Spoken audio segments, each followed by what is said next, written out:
بيان إلى الرأي العام العالمي.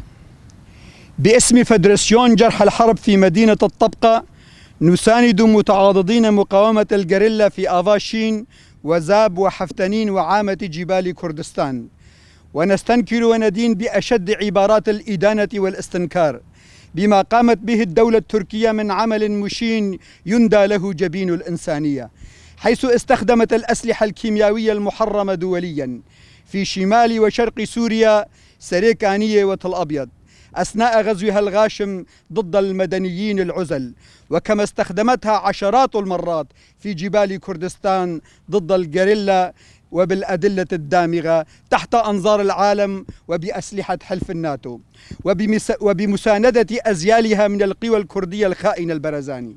وكما نجدد تنديدنا ضد أفعال الدولة التركية التي تبيد كل ما هنالك من أسباب الحياة من بيئة وطبيعة وإنسانية، متناسيا كل الأعراف والقيم.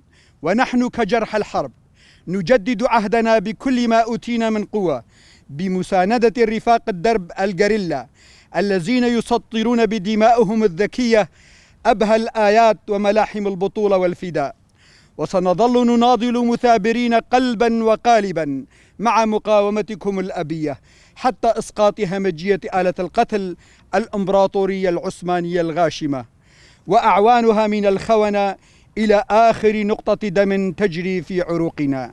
الموت للقتلة وأعوانه من الخونة. 22/10/2022، مدينة الطبقة، جرح الحرب في شمال وشرق سوريا.